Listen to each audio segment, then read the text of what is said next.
और बड़ी खबर इस वक्त की, आम आदमी पार्टी ने बिहार में लोकसभा चुनाव के लिए अपने 3 उम्मीदवारों के नाम का ऐलान कर दिया है। किशनगंज से आम आदमी पार्टी के लिए अलीमुद्दीन अंसारी समर में उतरे हैं, तो सीतामढ़ी से डॉक्टर रघुनाथ कुमार को टिकट दिया गया है। भागलपुर से आम आदमी पार्टी ने सत्येंद्र कुमार को अपना उम्मीदवार बनाया है। आम आदमी पार्टी के नेता संजय सिंह ने ट्वीट किया और इसकी जानकारी दी। आम आदमी पार्टी के पीएसी ने बिहार में लोकसभा चुनाव के लिए 3 नामों पर स्वीकृति प्रदान की है। किशनगंज से अलीमुद्दीन अंसारी, सीतामढ़ी से डॉक्टर रघुनाथ कुमार और भागलपुर से ई सत्येंद्र कुमार आम आदमी पार्टी के प्रत्याशी होंगे। जावेद मंसूरी हमारे सहयोगी फोन लाइन पर मौजूद हैं। जावेद, ये सिर्फ 3 सीटों पर ही सिलेक्टिव ऐलान क्यों, या पूरे 40 की तैयारी हो रही है? देखिए प्रशांत, अभी ये पार्टी की रणनीति है। जिस तरह से अभी 3 ही सीटों का ऐलान किया गया है। एक और जानकारी हम अपने दर्शकों को दे दें कि बिहार के साथ साथ उत्तर प्रदेश की भी 3 सीटों पर प्रत्याशी घोषित किया है आम आदमी पार्टी ने। सहारनपुर से योगेश दहिया उम्मीदवार होंगे, साथ ही गौतम बुद्ध नगर से श्वेता शर्मा और अलीगढ़ से सतीश चंद्र शर्मा को मैदान में उतारा गया है। ये और जानकारी है जो पीएसी ने इसका भी फैसला लिया गया है। अभी तक बिहार की 3 और उत्तर प्रदेश की 3 सीटों पर चुनाव लड़ने की बात है। नजर इसी पर है कि क्या कुछ ही सीटों पर पार्टी लड़ेगी या फिर और अभी प्रत्याशी घोषित किए जाएंगे आम आदमी पार्टी की तरफ से। तो ये एक नया घटनाक्रम है आम आदमी पार्टी का, क्योंकि अभी तक यही बात थी कि हरियाणा, पंजाब और दिल्ली में ही आम आदमी पार्टी और चंडीगढ़, गोवा की करीब 33 सीटों पर आम आदमी पार्टी चुनाव लड़ेगी। ये बात पहले निकल कर आई थी, लेकिन अब ये बिल्कुल नया सियासी घटनाक्रम है कि उत्तर प्रदेश और बिहार में भी आम आदमी पार्टी ने अपने उम्मीदवार उतारे हैं। जी शुक्रिया। तो वहीं बीजेपी नेता शत्रुघ्न सिन्हा ने कहा कि लालकृष्ण आडवाणी के साथ अन्याय हुआ है। आडवाणी को टिकट न मिलने पर शत्रुघ्न ने कहा है कि बीजेपी में आडवाणी की अनदेखी होने से वो ज्यादा दुखी हैं। तो वहीं पटना साहिब से खुद को टिकट न मिलने पर उन्होंने कहा कि एक्शन का रिएक्शन होता है। बहुत अन्याय हुआ है, बहुत ज्यादती। हालांकि जो हुआ है बहुत दिनों से लोग इसको एक्सपेक्ट कर रहे थे। और आडवाणी जी जो भारतीय जनता पार्टी के आज की सोसाइटी के father figure, most reward, most respected friend, philosopher और ultimate leader, Guru of Bharatiya Janata party, उनको इस तरह से किया गया।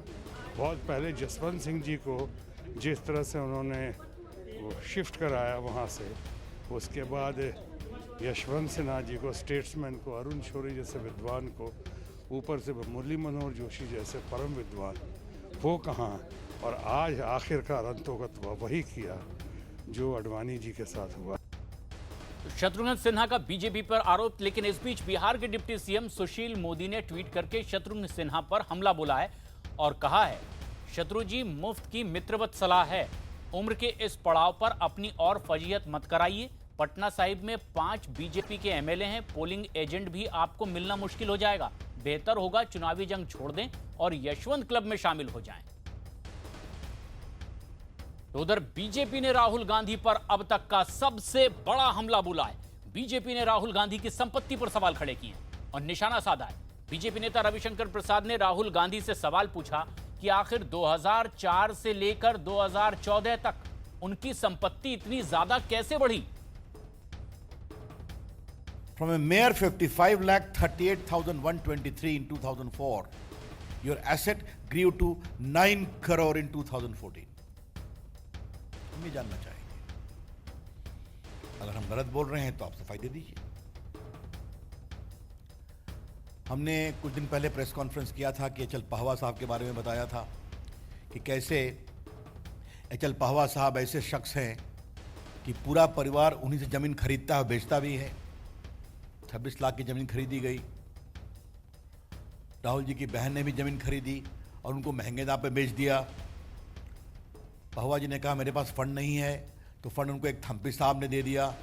थम्पी साहब के भंडारी साहब से क्या संबंध थे, इसको हमने विस्तार से आपके सामने रखा है। कि चुनाव का मौसम है और जितने भी कैंडिडेट्स हैं उनको उत्तर देना पड़ेगा, चाहे वो किसी भी राजनीतिक दल के हैं। तो राहुल गांधी जी भी तो उत्तर दें कि 2004 में जब 55 लाख की उनकी प्रॉपर्टी थी, संपत्ति थी, ऐसा उन्होंने क्या किया कि 2014 में जो उनका डिक्लेरेशन था वो तकरीबन 9 करोड़ 40 लाख का हो गया। जो इजाफा लगातार होता जा रहा है, लाखों की प्रॉपर्टी करोड़ों में तब्दील होती चली जा रही है, तो ये तो जनता को जानना आवश्यक है ना। ठीक है, कि तो ये अनिला जी जो किस रिकॉर्ड बात पर मौजूद है, आप ये कह रहे हैं कि उसके आधार पर आप सवाल खड़े कर रहे हैं। अखिलेश प्रताप सिंह कांग्रेस नेता भी हमारे साथ फोन लाइन पर हैं।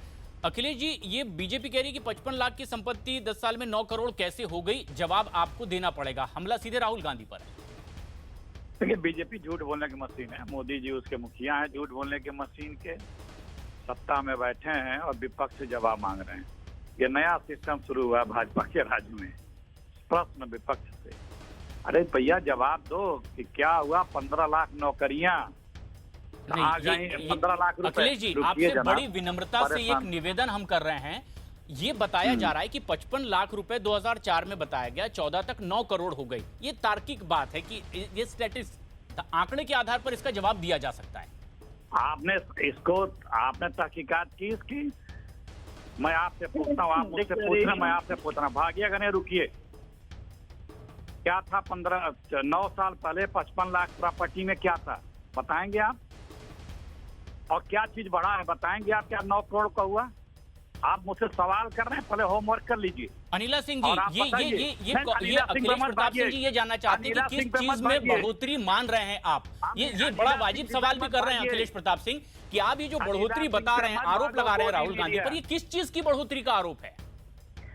नहीं, मुझे लगता है कांग्रेस को नहीं मोदी मीडिया की बंद करिए, भले होमवर्क करके आइए। जी सुन लीजिए, सुबह सुबह इतना गुस्सा करने की आवश्यकता नहीं है। गुस्सा नहीं, आप शांत रहिए ना, आप क्यों परेशान हो रहे हो? कर दिया वो प्रेस नोट पढ़ना शुरू कर देंगे। ये जो संपत्ति का डिक्लेरेशन है, ये राहुल गांधी जी ने किया है। हाँ, तो क्या भारतीय जनता पार्टी के किसी नेता ने नहीं किया हुआ, उन्होंने स्वयं नहीं किया हुआ है। तो जाके राहुल गांधी से पूछिए कि उनका इजाफा किस चीज में हुआ है। अगर आपको जानकारी नहीं है तो जाके अपने आका से पूछिए, मैडम जी आरोप आप लगा रहे हैं।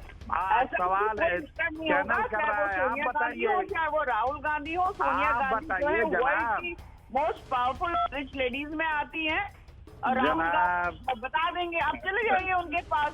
सुनिए, मैं बोलूं भैया? आप भी लगातार बोल रहे हैं ना। मैं बोल रहा हूँ। नहीं, अखिलेश जी जवाब दे रहे हैं। अगर अनिला जी जो सवाल आपने खड़े किए, आपके नेता खड़े कर रहे हैं, अखिलेश जी उसका तार्किक जवाब दे रहे हैं, अब उसे भी सुनिए। देखिए, मैं ये कह रहा हूँ कि ये तो बता ही नहीं पा रहा। आप बता पाए, ये बता पाए कि 55 लाख 9 करोड़ कैसे हुआ? ये आप दोनों लोग नहीं बता पाए, क्योंकि बीजेपी का प्रेस नोट आ गया कि फरमान आ गया, उसी को रखना है। क्या कोई नई प्रॉपर्टी जुड़ी है या प्रॉपर्टी के दाम बढ़ के हुए हैं? जो वैल्यूएशन होता है, पहले होमवर्क कर लिया करिए, जब तब देश को गुमराह करना शुरू किया करिए। दूसरी बात, आज हिसाब देना है उसे जो सत्ता में बैठा है, 5 साल पहले जो प्रॉमिस करके आया था। 2 करोड़ नौकरियों का हिसाब देना है, 15 लाख खातों में आने का हिसाब देना, अच्छे दिन का हिसाब देना, गंगा मैया की सफाई का हिसाब देना, काशी को कोटो का हिसाब देना, 100 स्मार्ट सिटी के हिसाब देना है, डॉलर का हिसाब देना है, राउत का हिसाब देना है, राफेल का हिसाब देना है। 5 साल सत्ता में आप रहे हैं, तमाम ये चीजें हैं। बताइए क्या हुआ? 15 लाख आपके अनिला जी, आपके खाते में 15 लाख आए होंगे, आपके खाते में। नहीं, मुद्दे की बात जो आप उठा रहे हैं अखिलेश जी, अनिला सिंह जी, अगर आप शांति से सुने, अखिलेश प्रताप सिंह ये सवाल जानना चाह रहे हैं, जवाब जानना चाह रहे हैं।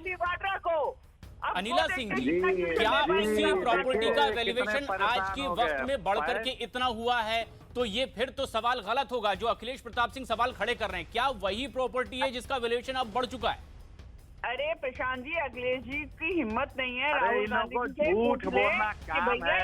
आप लोग होमवर्क करते नहीं है। बीजेपी से प्रेस नोट आया, आप लोग राग अपना शुरू कर देते हैं। यही है पूरी चीज, यही है ना। राहुल गांधी से पूछ लें कि हमें उत्तर देना होता है कि ये प्रॉपर्टी के रेट पूरे दुनिया में, अमेरिका में, ऑस्ट्रेलिया में, इंडिया में चलिए रखिए, हो गया। ये तो आप खो बैठे, जब जवाब नहीं तो आप खो बैठे लोग।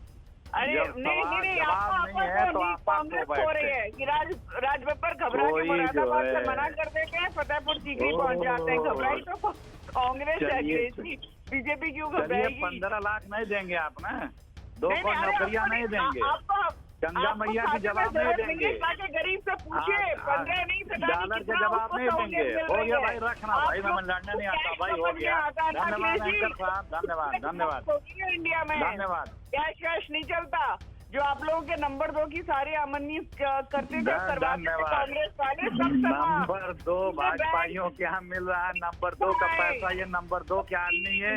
आप जो है नंबर बैंक में DBT सीधे, तो आप लोग पूरा देश लूट भाई लग रहा है यार। दुनिया भारत में नहीं ये चल सब रही आप हो चुके हैं, सत्ता जा रही है, मैं लड़ने नहीं आया। जी नमस्कार, शुक्रिया, धन्यवाद।